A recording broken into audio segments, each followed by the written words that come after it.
बनारस घाट अपनी खूबसूरती के लिए बहुत प्रचलित है, पर घाट के किनारे कई राज लिए बैठे हैं। ये कहानी शुरू होती है बनारस के घाट के पास बने ममता निवास से, जहाँ प्रिया लाल जोड़े में ममता के घर उसकी बहू बनकर आती है। आओ आओ बहू, घर को अपने पैरों से पवित्र करो। ममता घर की दहलीज पार कर ही रही होती है कि अचानक एक बहुत गंदी सी बास पूरे घर में फैल जाती है।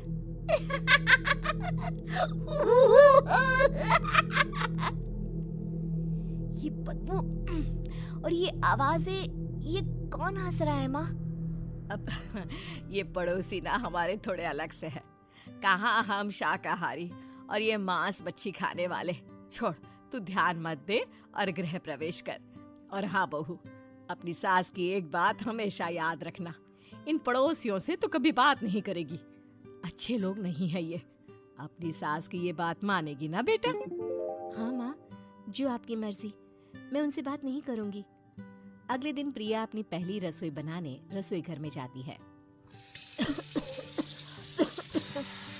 ये छोकी बात तो नाक में जा रही है। एक काम करती हूँ, खिड़की खोल देती हूँ। प्रिया खिड़की खोलने जाती है। इतने जाले, लगता है इस खिड़की को कभी खोला ही नहीं गया। पर ऐसा क्यों? ओह, नॉन वेज की स्मेल आती होगी ना। 2 मिनट के लिए खोल लेती हूँ, फिर बंद कर दूंगी। प्रिया खिड़की खोलती है। खिड़की खोलते ही उसकी नजर सामने वाले घर की खिड़की पर पड़ती है, जहाँ एक लड़की खड़ी होती है, हाथों में मेहंदी, लाल रंग की साड़ी, बिल्कुल सजी धजी, मानो प्रिया की तरह ही वो भी नई नवेली बहू हो। वो प्रिया को देखकर मुस्कुराती है। हे भगवान, माँ ने तो इनसे बात करने को मना किया था। प्रिया फौरन ही खिड़की बंद कर देती है और तवे पर चढ़े रोटी की ओर देखने लगती है, पर वहाँ रोटी न होकर मछली पड़ी होती है। ये क्या? पहली ही रसोई में इतनी बड़ी गलती! हे भगवान, अब मैं क्या करूं? प्रिया बहुत डर जाती है और फौरन रसोई की सफाई करने और फिर सभी के लिए खाना बनाने लग जाती है। जब वो सबको खाना परोसती है, सब तो ठीक है, मैं बेकार में चिंता कर रही थी। हे भगवान, ऐसे ही बस अपनी कृपा बनाए रखना।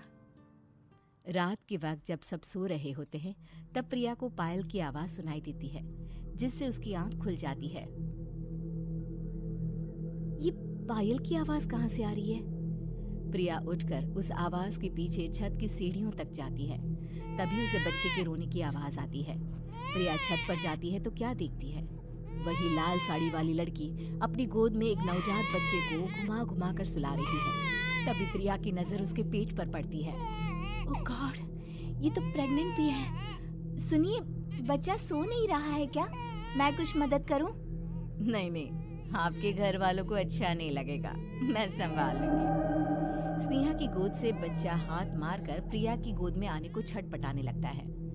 दोनों घर अगल बगल में बने होने के कारण प्रिया उस बच्चे को गोद में ले लेती है। प्रिया के पास आते ही वो सो जाता है। बच्चे का वो स्पर्श रात भर प्रिया भूल नहीं पाती और अगली सुबह वो छत पर कपड़े सुखा रही होती है। तभी उसे एक औरत इशारा करके बुलाती है। स्नेहा कह रही थी बाबू तुम्हारी गोद में आते ही सो गया। मैं गौरी, स्नेहा की माँ हूँ। बहू, घर आना, बाबू को खिला भी लेना। शाम को जब घर पर कोई नहीं रहता, बच्चे से मिलने के लिए प्रिया छिपकर अपनी पड़ोसन के घर चली जाती है और कुछ देर बच्चे को खिलाकर वापस लौट आती है। इसके कुछ दिन बाद ही प्रिया को पता चलता है कि वो माँ बनने वाली है। ममता की खुशी का ठिकाना नहीं रहता।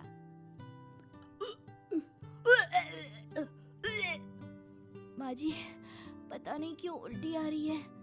प्रिया भागती हुई वॉशरूम में जाती है तो हरे और लाल रंग की उल्टी करती है। उस उल्टी में से कीड़े निकलते हैं। ये क्या? खून और ये कीड़े! माँ! माँ! प्रिया की आवाज सुनकर ममता दौड़ कर आती है, पर बेसिन में कुछ नहीं होता।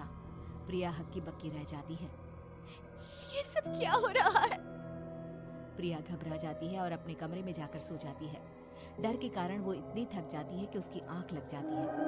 तब उसे ऐसा लगता है उसके पेट पर मानो कोई बैठा हुआ हो। कौन हो? प्रिया के पेट पर एक 5 महीने की बच्ची बैठी हुई थी, जो बुरी तरह जली हुई थी। माँ, तुम ही मुझे लाई ना अपने पेट में? मैं तुम्हारी माँ नहीं हूँ। कौन हो तुम?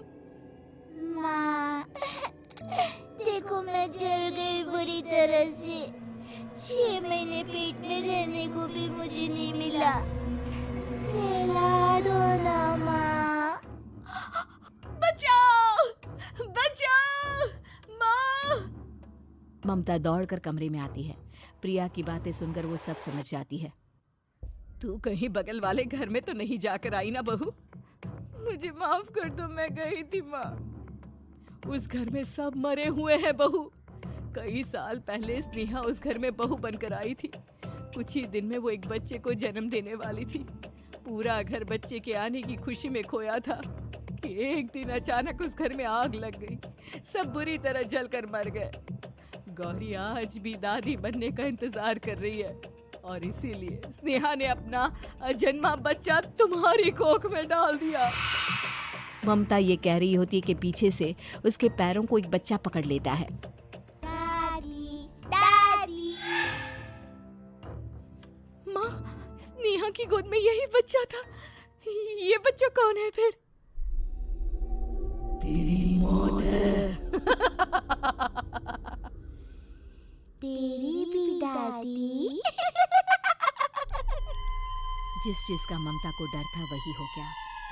ममता निवास के ऊपर मौत ने चादर बिछा दी थी। प्रिया का पेट ऐसे बढ़ जाता है मानो 9 महीने का हो। 2 हाथ उसके पेट से बाहर निकलते हैं। बहू, संतोष को फोन कर, किसी पंडित जी को बुला बहू। प्रिया का पति भागता हुआ घर आता है। ये तो होना ही था माँ। तेरा पाप तेरे सामने आ गया तो तू सह नहीं पा रही है।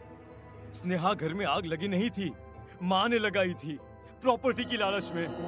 और वो बच्चा मेरी पहली पत्नी का बच्चा है, मेरा बेटा, जो कि उस आग की चपेट का शिकार हो गया था। मैंने तुमसे ये सब माँ के कहने पर छुपाया था।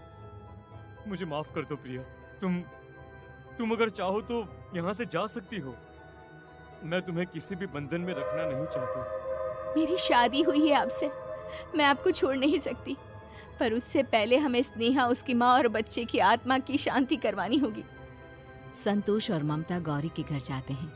अंदर सब कुछ जला हुआ होता है। जमीन पर जली हुई लाशें बिखरी हुई थी। ममता रो रो कर अपनी करने की माफी गौरी से मांगती है। प्रिया स्नेहा के घर वालों का अंतिम संस्कार करवा देती है और ममता निवास फिर से आत्माओं के